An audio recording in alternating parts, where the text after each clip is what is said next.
우리들에게 주신 하나님의 말씀 마태복음 20장 1절에서 16절까지의 말씀을 우리 다 같이 함께 읽겠습니다. 시작. 천국은 마치 품꾼을 얻어 포도원에 들여보내려고 이른 아침에 나간 집주인과 같으니 그가 하루 한 데나리온씩 품꾼들과 약속하여 포도원에 들여보내고 또 제3시에 나가보니 장터에 놀고 서 있는 사람들이 또 있는지라. 그들에게 이르되 너희도 포도원에 들어가라. 내가 너희에게 상당하게 주리라 하니 그들이 가고 제6시와 제9시에 또 나가 그와 같이 하고 제11시에도 나가보니 서 있는 사람들이 또 있는지라. 이르되 너희는 어찌하여 종일토록 놀고 여기에 서 있느냐. 이르되 우리를 품꾼으로 쓰는 이가 없음이니이다. 이르되 너희도 포도원에 들어가라 하니라. 저물매 포도원 주인이 청지기에게 이르되 품꾼들을 불러 나중 온 자로부터 시작하여 먼저 온 자까지 삭을 주라 하니 제11시에 온 자들이 와서 한 데나리온씩 받거늘 먼저 온 자들이 와서 더 받을 줄 알았더니 그들도 한 데나리온씩 받은지라. 받은 후 집주인을 원망하여 이르되 나중 온 이 사람들은 1시간밖에 일하지 아니하였거늘 그들을 종일 수고하며 더위를 견딘 우리와 같게 하였나이다. 주인이 그 중에 한 사람에게 대답하여 이르되 친구여 내가 네게 잘못한 것이 없노라. 네가 나와 한 데나리온을 약속하지 아니하였느냐. 네 것이나 가지고 가라. 나중 온 이 사람에게 너와 같이 주는 것이 내 뜻이니라. 내 것을 가지고 내 뜻대로 할 것이 아니냐. 내가 선함으로 네가 악하게 보느냐. 이와 같이 나중된 자로서 먼저 되고 먼저 된 자로서 나중되리라. 아멘. 예수님께서 부활하시고 승천하신 후에 한 50여 년이 지난 그 초대교회 그 당시에는요, 다양한 신분들을 가진 사람들이 그 교회 공동체를 이루게 되었습니다. 율법주의자들도 제법 많이 있었고요, 이방인들도 있었습니다. 심지어는 귀족과 종이 그 교회 공동체에 한 공동체에 모여서 한 하나님을 섬기며 평등한 그런 그 신앙생활을 하려고 이렇게 했었습니다. 이렇게 다양한 사회계층과 신분들이 막 섞여 있다 보니까 그 당시에 누가 하나님의 나라에 들어갈 수 있겠는가? 누가 하나님의 나라에 들어갈 수 있겠는가? 이런 자격 논쟁이 아주 심각해졌습니다. 그래서 하나님 나라를 위해서 얼마만큼 공헌을 해야, 얼마만큼 수고를 해야, 얼마만큼 헌신을 해야 하나님 나라를 얻게 될 수 있느냐. 이 공동체 멤버들의 아주 중요 관심사가 이런 것이 되었습니다. 사실 이런 자격 논란은요, 그때뿐만 아니라 오늘날 교회에서도 여전히 이 심각한 문제로 남아 있습니다. 교회에서 누가 직분을 받고 누가 더 많은 영향력을 가질 수 있는가, 또 현재 교회에서 영향력을 행사하고 있는 사람들은 과연 그만한 자격이 있는가, 이런 어떤 자격 논란들, 또 이런 어떤 평가들, 비교들은요, 그때뿐만 아니라 지금도 상당히 교회 안에서 문제가 되고 있는 것이 사실입니다. 우리 믿음의 이 본질은 사라지고 이런 자격 논란으로 인한 부작용이 심각했던 것은 사실 초대교회나 지금이나 별반 차이가 없다라는 것이죠. 예수님은 이런 논쟁이 있을 것을 미리 아셨는지 이 질문에 대한 답을 오늘 말씀을 통해서 아주 분명하게 우리에게 말씀해 주고 계십니다. 예수님은 오늘 본문의 말씀을 천국은 마치 이것과 같다, 이렇게 그 말씀을 시작하고 있습니다. 이 말씀은요, 천국, 그러니까 즉 하나님의 나라, 하나님의 나라에 들어가는 사람들을 예수님께서 직접 그 사람들이 어떤 사람들인지를 소개해 주시는 것이죠. 저는 오늘 예수님께서 말씀하신 이 포도원 품꾼의 비유를 통해서 예수 믿어 죄 용서받고 구원받은 우리가 따라야 될 이 믿음의 본질이 무엇인지 우리가 좀 함께 가슴에 새기는 그런 시간이 되기를 축원합니다. 한번 본문 1절을 보십시오. 본문 1절을 보면 천국은, 하나님의 나라는 마치 품꾼을 얻어 포도원에 들여보내려고 이른 아침에 나간 집주인과 같으니, 이렇게 말씀하고 있습니다. 예수님은 이 비유에서 천국, 하나님의 나라, 하나님의 나라는요, 하나님의 나라의 주인을 이 포도원의 주인으로 이렇게 비유하고 있습니다. 포도원은 그러다 보니까 자연스럽게 하나님의 나라를 비유하고 있는 것이죠. 그러면 품꾼은 이제 누구일까요? 여기서 등장하는 품꾼들. 이 포도원의 주인이 찾고 있는 사람들입니다. 이 포도원의 주인이 찾는 사람들. 그렇기 때문에 이 자격 논란의 그 빠른 답을 찾기 위해서는요, 우리가 먼저 포도원의 주인이 이 자기 포도원에 들여보냈던 그 품꾼들은 어떤 사람이었는지를 먼저 살펴보는 것이 중요합니다. 1절과 2절을 보면 포도원 주인은 포도를 추수하기 위해서 이른 아침부터 이 필요한 일꾼들을 찾아서 집을 나섰습니다. 장터에는 일찍부터 그 일자리를 찾는 품꾼들로 가득했습니다. 주인은 하루 품삯을 한 데나리온으로 약속하고 자기 포도원으로 이렇게 들여보냈습니다. 그런데 3절을 보면 이 품꾼의 자격과 관련해서 상당히 흥미로운 말이 이게 반복되고 있는 것을 보게 됩니다. 한번 3절부터 한번 6절까지 한번 잘 보세요. 또 제3시, 이게 오늘날 우리 시간으로 하면요, 오전 9시를 얘기합니다. 제3시, 오전 9시에 나가보니까 장터에 놀고 서 있는 사람들이 또 있는지라. 5절과 6절 한번 계속 보세요. 제6시, 이거는 오후 12시를 얘기합니다. 그리고 제12시와 제9시, 오늘날로 3시를 얘기해요. 12시와 3시에도 나가보니까, 또 나가서 그와 같이 하고, 제11시, 오후 5시입니다. 나가보니 서 있는 사람들이 또 있는지라. 이게 또 있는지라. 그래서 주인이 이런 말을 하죠. 너희는 어찌하여 종일토록 여기에 놀고 서 있느냐. 여기서 반복되고 있는 말은요, 또 놀고 서 있는지라. 이 말씀이 3절부터 6절까지 계속해서 반복되고 있다는 거예요. 오전 6시에 가장 먼저 포도원에 들어간 품꾼과 가장 늦은 오후 5시에 들어간 이 품꾼의 시간적 차이는 아주 분명합니다. 아주 분명해요. 하지만 모든 일꾼들, 6시에 들어간 사람부터 오후 5시에 들어간 이 모든 일꾼들의 이 공통점은요, 오늘 성경이 무엇이라고 말하고 있냐면, 누구도 놀고 있었던 이 품꾼들을 채용하고 싶지 않았던 사람들이라고 이야기하고 있는 거예요.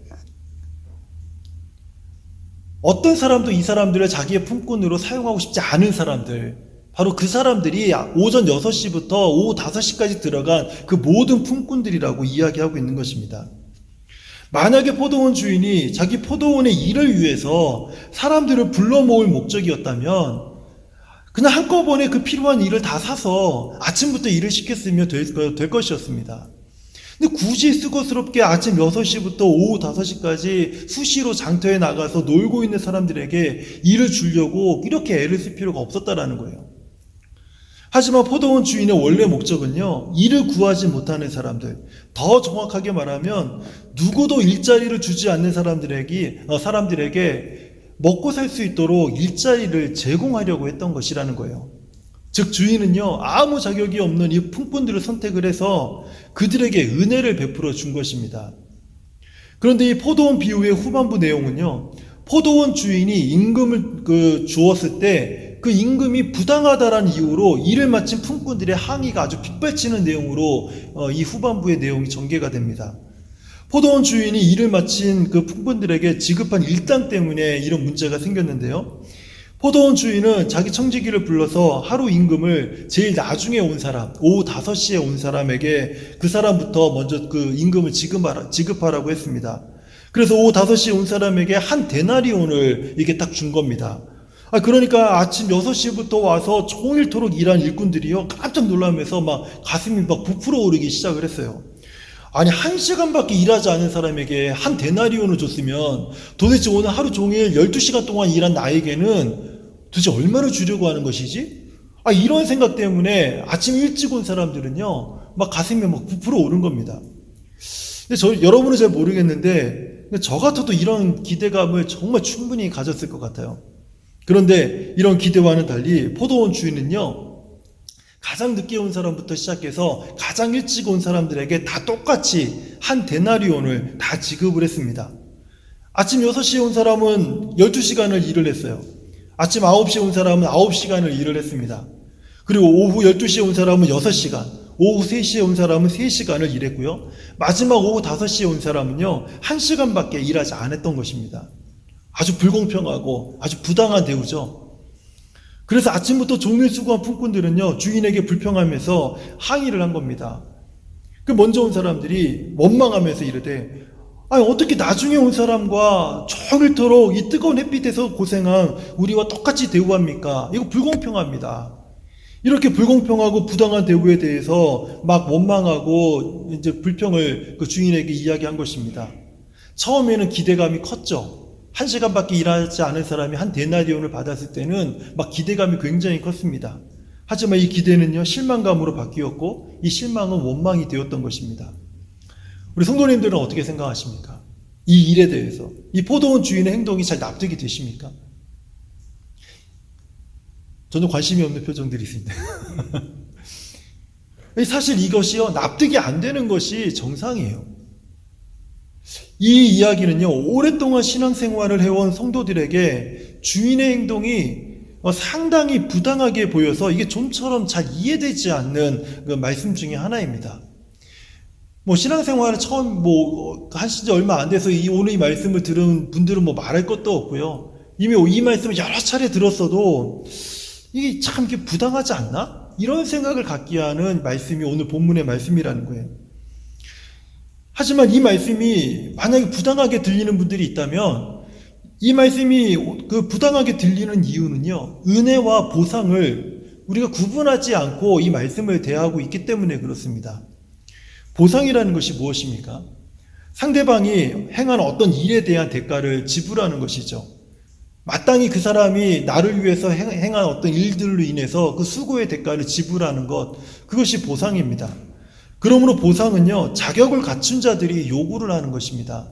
그 자격을 갖춘 사람들이 받는 것이 보상이죠. 그러나 오늘 본문에 등장하는 일꾼들은 그런 자격을요, 갖춘 사람이 단 한 명도 있지 않습니다.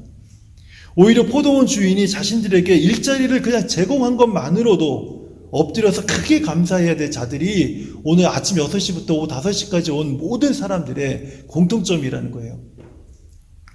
하지만 은혜는요, 보상과 다릅니다. 은혜란 보상받을 자격이 전혀 없는 사람들에게 그저 공짜로, 프리로 그냥 주는 하나님의 그 사랑의 표현입니다. 그냥 사랑하기 때문에 그냥 무료로, 공짜로 거저주는 그 표현의 방법, 그것을 우리는 은혜다, 이렇게 이야기를 합니다. 심지어 이 은혜는요, 우리의 상태나 상황에 따라서 하나님의 마음이 업앤다운 하는 그런 것이 전혀 일절 없다라는 거예요. 한 물체에 빛을 비추면 그림자가 생기지 않습니까? 그리고 그 물체를 이렇게 회전시키면 그림자의 형태도 조금씩 바뀌잖아요. 커졌다, 줄어들었다, 길어졌다, 이렇게 줄어들었다, 이렇게 하지 않습니까? 그런데 하나님이 우리들에게 거저주시는 은혜는요, 회전하는 그림자조차 없을 정도로 항상 변하지 않는 우리의 상황이나 우리의 마음이나 상태나 환경이나 조건이나 이런 것과 전혀 상관없이 그저 전혀 우리에게 베푸시는 은혜가 절대로 변하지 않는 그런 그런 은혜라는 것이 오늘 성경에서 말하는 그 하나님의 은혜에 대한 것입니다. 그래서 세상적인 자격과 가치의 기준으로 볼 때는요, 이 은혜는 정말 불공평한 것이에요. 은혜를 받은 사람들이 자격이 없기 때문에, 자격 없는 사람들이 다 받은 것이기 때문에 이게 아주 불공평한 것입니다. 포도원 주인은 이 품꾼들을 자기 포도원에 들여보낸 것은요, 품꾼들이 어떤 레주메를 제출을 해가지고 정당한 계약을 맺고 이렇게 들어간 것이 아니었다라는 거예요. 이 품꾼들이 대단한 학교를 졸업해서 그런 어떤 대단한 어떤 계약금을 서로 얘기해서 그 계약금을 요청하고 있는 것이 아니라는 것이죠. 그들이 포도농사의 자격증을 가지고 경험이 많은 전문가였기 때문에 그 주인이 포도 농장으로 들여보낸 것이 아니라는 거예요. 아니면 무슨 어떤 대단한 사람의 추천을 받았기 때문에 그들이 일을 할 수 있게 되었던 것이 아니라는 것입니다. 당시의 품꾼들은 인정받는 노동력을 가진 사람들이 아니라 구제를 받아야 될 그런 대상들이었다는 거예요. 아무도 그들에게 일자리를 주지 않았습니다. 그 때문에 주인은요, 품꾼들을 아주 불쌍히 여겨서 그들이 살아갈 수 있도록 은혜를 베풀어 준 것입니다. 품꾼들이 포도원에 들어갈 수 있었던 것은 어떤 자격이 있어서가 아니라는 거예요. 오직 주인의 은혜를 입었기 때문에 가능했다라는 것입니다. 그래서 품꾼들이 한 데나리온의 품삯을 받을 수 있었던 것은 오늘날처럼 자기가 일한 시간에 따른 시급을 받았던 것이 아니라는 거예요. 이런 개념으로 오늘 본문의 말씀을 이해하면 본문의 말씀이 아주 불공평하고 부당한 말씀으로밖에 이해가 되지 않는다라는 거죠. 하지만 그저 주인이 그들을 불쌍히 여겨서 그냥 그들을 필요하지 않지만 그들을 선택해서 그 상을 받을 수 있게 해줬다라는 것입니다. 그렇다면 이것은요, 보상이 아니라 일한 임금에 대한 대가를 요구하는 것이 아니라 그저 주인이 베풀어준 은혜를 받았다라는 것이에요. 이처럼 자격 없는 자들에게 주신 하나님의 구원에 대해서 디도서 3장 5절은 이렇게 말씀합니다. 우리를 구원하시되 우리의 행한 바 의로운 행위로 말미암지 아니하고, 우리를 구원하시되 우리의 행한 바 어떤 의로운 행위, 우리가 가지고 있는 어떤 갖춘 자격을 보지 않으시고 오직 하나님의 긍휼하심을 따라 하나님이 우리를 불쌍히 여기시는 것을 따라서 중생의 씻음과 성령의 새롭게 하심을 하셨습니다. 하나님이 우리에게 구원을 주신 것은 우리 모두의 어떤 자격이나 어떤 갖춘 그 무엇을 바라보고 하나님이 베푸신 것이 아니라는 거예요. 그래서 우리가 잘 알고 있는 에베소서 2장 8절 9절 말씀은요, 너희가 그 은혜를 인하여 구원을 얻었다 이렇게 말씀합니다. 이것이 너희에게서 난 것이 아니라, 우리에게 있었던 것이 아니라 그저 하나님이 우리에게 주신 선물이다. 이 선물을 은혜다 이렇게 말씀하는 것입니다. 행위에서 난 것이 아니니, 우리가 무엇을 했기 때문에, 조금이라도, 아주 조금이라도 무엇인가 했기 때문에, 노력했기 때문에 이 구원이 주어진 것이 아니라는 거예요. 그래서 이것을 받은, 이 선물을 받은, 이 구원의 선물을 받은 사람은 그런 행위 때문에, 노력 때문에 얻어진 것이 아니기 때문에 누구든지 자랑하지 못하도록 하나님이 거저 주신 선물이라고 에베소서 2장 8절 9절이 말씀하고 있는 것입니다. 이 말씀에 따르면요, 세상에 존재하는 모든 성도, 하나님의 사람들 중에요, 구원을 받을 만한 자격을 논할 수 있는 사람은요, 단 한 명도 없다라는 거예요. 단 한 명도 없습니다. 그래서 사도 바울은 빌립보서 3장 9절에서 이렇게 말씀합니다. 내가 가진 의인은 뭐 좀 다르게 표현하면, 내가 구원받을 만한 어떤 자격이 있다고 생각하는 그런 의인은 율법에서 난 것이 아니요, 내게서 난 것이 아니고, 내가 무엇이 갖춰졌기 때문에 난 것이 아니고, 내가 노력해서 얻은 것이 아니라 오직 그리스도를 믿음으로 말미암은 것이니 곧 믿음은 하나님께로부터 난 의라. 우리가 구원에 이르게 된 것은 하나님이 거저 우리에게 주신 그 은혜로 말미암아 생겨난 믿음 때문에 우리가 이 구원을 거저 받게 되었다라는 거예요. 그래서 누구도 이것에 대해서 자랑할 수 없다라는 것입니다. 우리가 신앙생활을 하면서 주님의 이름으로 교회를 섬기고 성도를 섬기고 여러 영혼을 섬길 수 있는 기회들이 우리들에게 주어지게 됩니다. 하지만 안타깝게도 이렇게 우리가 섬기는 과정에서 때로는 어떤 사람은 시험에 들기도 합니다. 어떤 사람은 상처를 받기도 해요. 어떤 사람은 사람에게, 교회에게, 또는 심지어는 목사님들에게 아주 서운한 감정을 갖는 사람들이 참 많습니다. 반대로요, 이렇게 섬기면서 그냥 겸손하게 섬기면 참 좋은데 인정받고 싶어하는 사람들이 굉장히 많아요. 인정받고 싶어하는 욕구가 막 가득하다라는 것이죠. 또 칭찬받고 싶어하는 마음도 있고요, 남들에게 보여주고자 하는 그런 모습으로 이 섬김을 행하는 사람들이 참 많다라는 거예요.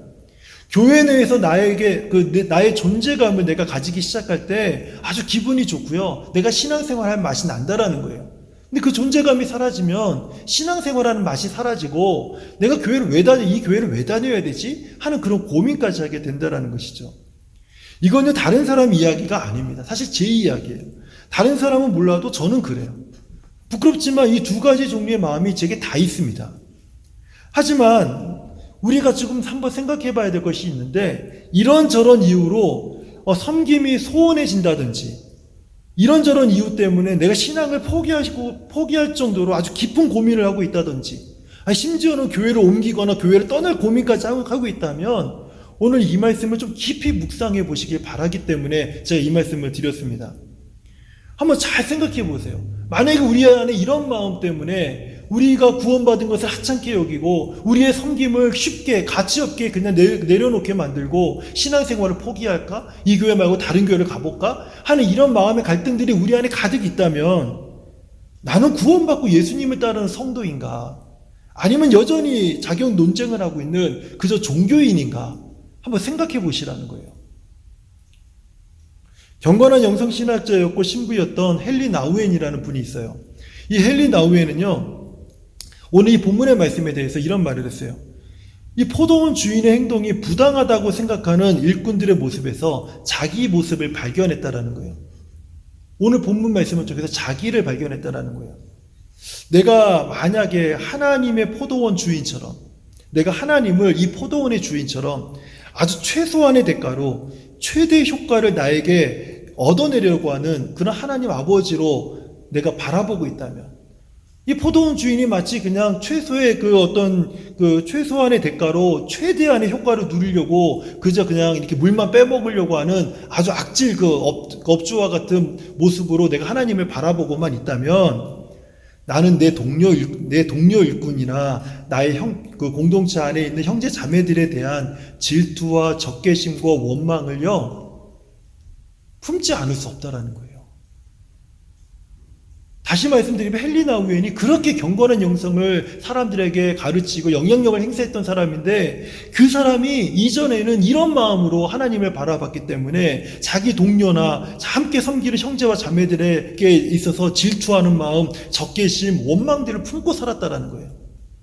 하지만 내가 하나님의 사랑의 눈으로 이 세상을 바라보고, 하나님께서 모든 것을 주시고 하나님께서 모든 것을 용서하시는 아버지, 그런 분이라는 시선으로 내가 하나님을 바라보고 있다면, 그 하나님께서 자녀들의 어떤 행동을 따라서 잘했다 못했다 이렇게 저울질을 하지 아니하시는 그 하나님이라는 시각으로 내가 하나님을 바라볼 수 있다면, 나에게 있어서 유일한 반응은 그저 깊은 감사밖에 없다라는 것을 즉시 알게 되었다. 이렇게 이야기를 하고 있는 것입니다. 이 자격을 논하고 남의 시선을 의식하면서 서로를 비교하는 사람들이 바라보는 것은요, 우리를 보상으로 이끕니다. 은혜로 시작했다가 보상으로 우리의 마음을 돌려놓게 만든다라는 거예요. 이런 보상을 얻고자 하는 마음은요, 우리의 영적인 생활과 영적인 시선을 삐뚤어지게 만든다는 것을 우리는 알아야 합니다.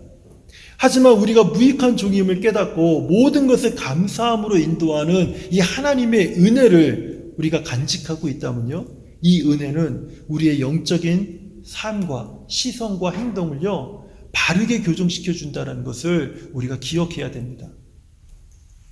저는 오늘 말씀의 마지막을요, 오후 5시에 온 사람에 관해서 말씀을 드리고 이제 말씀을 맺으려고 합니다. 포도원 주인은 자신이 부당한 대우를 했다고 원망하는 일꾼들에게 이렇게 말을 했어요. 나는 당신들에게 잘못한 것이 없습니다. 약속한 대로, 내가 당신들에게 약속한 대로 한 데나리온을 다 주지 않았습니까? 그리고 다른 사람에게 당신과 같이 준 것은 그저 나의 뜻입니다. 이것은 나의 주권적인 뜻입니다. 내가 당신들을 선하게 대우했는데 왜 나를 악하다고 하십니까? 내 것을 가지고 내가 사용했는데 왜 그 뜻이 나쁘다라고 얘기합니까? 이렇게 그 포도원 주인이 그 사람에게 이야기하고 이제 오늘 그 모든 내용이 맞춰지게 되죠. 이 포도원 주인의 말은 이거예요. 내가 이렇게 한 것은 당신과 모든 사람들에게 베푸는 나의 은혜입니다. 내가 당신들에게 은혜를 베풀고 있는 것입니다. 이렇게 이야기한 것이죠. 이러한 주인의 마음에 가장 크게 감사한 사람은 누구였을까요? 저는 다른 사람이 아니라 오후 5시에 온 사람, 1시간밖에 일하지 않은 사람, 그리고 한 데나리온을 받은 사람, 저는 이 사람이 가장 이 포도원 주인에게 깊은 감사와 큰 은혜를 마음에 새기고 갔다고 저는 생각이 듭니다. 로마서 5장 20절은요, 이 5시에 온 사람과 같은 사람에게 이런 말씀을 하고 있어요. 죄가 더한 곳에 은혜가 넘쳤나니. 죄가 더한 곳에 은혜가 넘쳤나니. 우리 성도님들 부자 청년에 관한 그 이야기를 한 번쯤은 다 들어보셨을 것입니다. 부자 청년이 예수님을 찾아와서 이런 말을 했죠. 선생님, 내가 어떻게 해야 영생을 얻겠습니까? 그러자 예수님께서 십계명에 그 하나님과 관련된 그 5가지 그 계명을 이야기합니다. 하나님을 사랑하고, 그 뒷부분을 얘기하죠. 부모를 공경하고 무엇을 하고 이렇게 막 다 이야기합니다. 그랬더니 이 청년이 뭐라고 얘기하냐면, 선생님, 제가 그건 어릴 때부터 다 지켰는데요. 내가 그것을 어릴 때부터 완벽하게 해냈었는데요. 그럼 또 뭘 해야 되죠? 그러자 예수님께서 아주 사랑스러운 눈빛으로 바라보시면서 네가 재물이 많으니까 그것을 가난한 사람들에게 나눠주고 나를 따르라. 그랬더니 이 청년이 근심하면서 예수님에게 등을 돌리고 그냥 가버립니다. 우리가 너무 잘 살고 있고 내가 너무 잘 하고 있다고 생각하고 내가 부족한 것이 없다고 생각하고 내가 거룩하다고 생각하고 이만하면 됐지라고 생각하는 사람들에게 임하는 하나님의 은혜는요, 아침 일찍 와서 종일토록 수고한 사람들처럼 그 마음에 그 하나님의 은혜가 깊이 담을 수 없다라는 거예요. 그런데 회당에 들어가서 그 세리 한 명이 회당에 들어가서 하나님, 나는 죄인입니다. 한 구석에 쪼그리고 앉아서 가슴을 치며 통곡하는 그 죄인, 그 세리에게 하나님의 은혜가 임하면요, 그 은혜가 너무너무 큰 겁니다. 너무너무 큰 거예요. 근데 회당에서 그 바리새인의 기도를 기억하지 않습니까? 하나님, 나는 11조도 잘하고 나는 거룩하고 나는 하나님이 칭찬할 만한 사람입니다라고 막 두 손 높이 들고 치렁치렁한 옷을 입고 하나님 앞에 손을 놓고 기도하는 그 바리새인에게 하나님의 은혜가 임하잖아요. 그것은 당연한 것을 여기는 거예요. 죄가 깊고 탄식이 많은 상태에서 하나님의 은혜를 경험하면 그 은혜가 상대적으로 더 크고 깊어진다라는 것을 이 로마서 5장 20절이 우리들에게 말씀하고 있는 것이죠. 포도원 주인은 모든 일꾼에게 똑같은 은혜를 베풀었습니다. 하지만 품삯을 받은 일꾼들이 원망과 불평했던 이유는요, 자격 없는 사람들끼리 서로의 그 자격을 비교하고 평가했기 때문에 원망과 불평을 했던 것입니다. 하지만 오후 5시에 온 사람은요, 아무런 말이 없습니다. 그저 자신에게 은혜를 베푼 주인에게 감사하는 마음뿐이었습니다.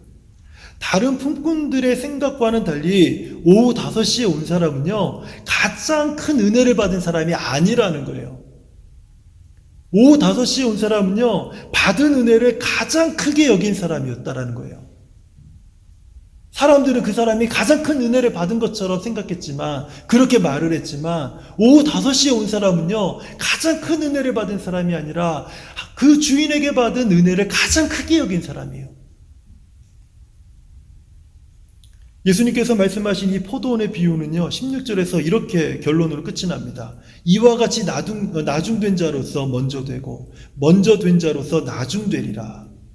먼저 된 자는 하나님의 은혜를 일찍부터 받은 사람들입니다. 마치 주인으로부터 일찍 선택을 받은 이 품꾼들과도 같죠. 나중에 그 선택받은 사람들보다 더 많은 수고와 헌신이 있었겠지만 늦게 온 사람들이 경험하지 못한 그 안정감, 평안함, 오늘 하루는 됐다, 오늘 하루는 살 수 있겠다라는 것을, 그 안정감, 그 평안함, 그것을 가장 먼저 누린 사람들이에요. 가장 이른 아침부터 그 행복감을 가지면서 시작할 수 있었던 사람이 가장 일찍 선택을 받은 사람들이었다는 거예요. 하지만 나중된 자는요, 하나님의 은혜를 느지막하게 받은 사람들입니다. 마치 주인으로부터 늦게 선택받은 품꾼들과도 같죠. 일찍 선택받은 사람들이 전혀 알 수 없는 불안함, 두려움, 오랜 시간 동안 놓여있던 사람들이에요. 그래서 이 사람들이 느지막하게 하나님의 은혜로 구원을 받았는데, 이 구원의 은혜에 대한 감격이요, 남다른 거예요. 왜요?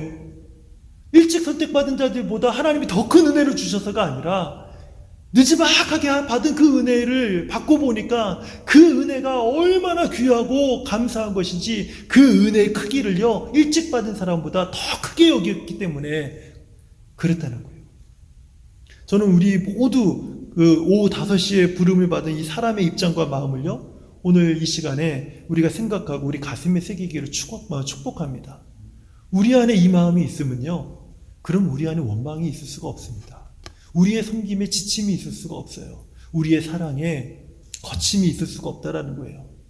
그리고 우리가 누구를 평가하고 누구를 판단하고 누구를 비난할 수 있는 그런 자격 있는 사람이 아니라는 것을 우리가 인정하게 된다라는 거예요. 그럼 우리 안에 무엇이 남아있겠습니까? 무엇이 남아있겠습니까? 이 5시에 온 사람의 마음을 가지고 우리가 주님을 섬길 수 있다면요, 우리 안에 하나님의 은혜가 충만하게 임하는 그런 심령이 되고 그런 가정이 되고 그런 교회 공동체가 될 수 있다라는 거예요. 저는 이번 한 주간도 우리 사랑하는 성도님들, 이 풍성한 하나님의 은혜를 힘입고 이 5시에 온 사람처럼 감사함으로 주님을 따르면서 더 깊이 주님을 사랑하는 저와 우리 모든 성도님들이 되시기를 주님의 이름으로 축원드립니다. 기도하겠습니다. 하나님 아버지, 오늘 예수님께서 말씀하신 포도원 품꾼의 비유를 통해서